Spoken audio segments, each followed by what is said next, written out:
So guys, জীবনে প্রথম একটা ফার্স্ট ব্লগ ভিডিও করতেছি, মানে মোবাইলের মধ্যে ইউটিউবে ছাড়বো বলে। তো আমি একটা দোকানের মধ্যে কাজ করে, দেখতে পাচ্ছ এই যে দোকানটা, এই যে এটা হচ্ছে একটা মুদিখানার হোলসেল দোকান। তো এই দোকানে আমি কাজ করি।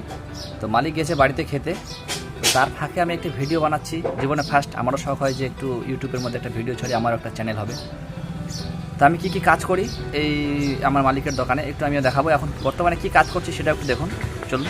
তো দেখতে পাচ্ছ একটু জায়গাটা অন্ধকার। তো মালিকের গোডাউনে ঢুকেছি। তো গোডাউনে আমি এই প্যাম্পাস মামি পকোম্যান সাজাচ্ছিলাম, যেহেতু মালিক চলে গেছে একটু আমাকে খুঁটিনাটি কাজগুলো করতেই হবে, নাহলে তো ভাই বেতন তো দিবে না। আর মধ্যবিত্ত পরিবারের ছেলেদের তো কিছু করা না করতে পারবো, চাকরি না করতে পারবো, নিজস্ব কোনো কিছু ব্যবসা, অন্যের দোকানে কাজ করে যেটুকু পুঁজি জমা হবে সেটা দিয়ে সংসার চালাতে হবে।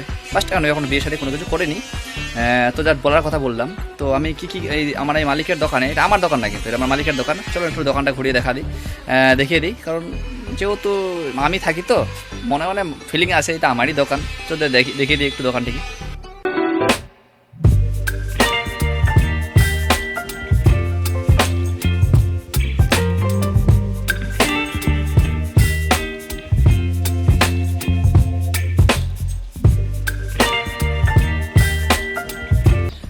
তো এই হচ্ছে আমার মালিকের দোকান, এই মুদিখানা দোকান। এটা হোলসেল কাউন্টার।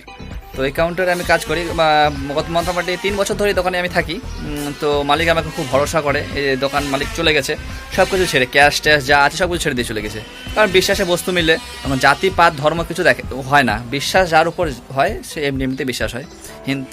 তো ফাঁকা টাইম পেয়ে গেছি, দুপুরবেলার টাইম। এখন সময় বাজে আমাদের ঘড়িতে মোটামুটি কটা বাজবে, 2টা বা 3টা বাজবে, বা 2:30টার মতন বাঁচতেই পারে। এখন আমি খাওয়া দাওয়া করে চলে এসেছি, মালিক চলে গেল। মালিকেরও তো সংসার আছে। তো আমার আজকে ফার্স্ট ভিডিও, যদি ভালো লেগে থাকে প্লিজ চ্যানেলটিকে সাবস্ক্রাইব করবেন এবং বেল আইকনটি অল করে দেবেন, আর ভিডিওতে একটি লাইক কিন্তু দিবেন। কারণ আমি হচ্ছে আপনাদের, আর যারা ভিডিওটা দেখছো আমাদের মতনই একটি মধ্যবিত্ত, একবারে হাইফাই না, মধ্যবিত্ত পরিবারের একটি ছেলে। তো আমিও যেহেতু বুঝতে পারছি যে মালিকের দোকানে আমি কাজ করি, কর্মচারী আমি একটা। তো একটু সাপোর্ট করো। যদি আমি কোনো দিন একটা ছোটো মোটো একটা যদি এরকম একটা দোকান দিতে পারি, তাহলে পেটে ভাতে খেয়ে তো বাঁচবো, মারা তো যাবো না। মনটা ছোট্ট একটা কাউন্টার করে সেখানে আমি একটা দোকান করব। তো চান তো একটা দোকান যেন হোক আমার, তো প্লিজ তার জন্য একটু সাপোর্ট করুন। তো আজকে আমি প্রথম ভিডিও, কথাটা অতটা ভালোভাবে বলতে পারবো কি না জানি না, পারছি কি না জানি না, যেহেতু কোনোদিনও ভিডিও তৈরি করিনি। তো প্লিজ চ্যানেলটিকে সাবস্ক্রাইব করুন এবং পাশের বেল আইকনটি অল করে দেন। টাটা, বাই বাই। নেক্সট একটা ভিডিও নিয়ে আসবো, যখন মালিক চলে যাবে তখন আমি একটা ভিডিও তৈরি করবো, নাহলে মালিক তো বকা দেবে। Tata, bye by.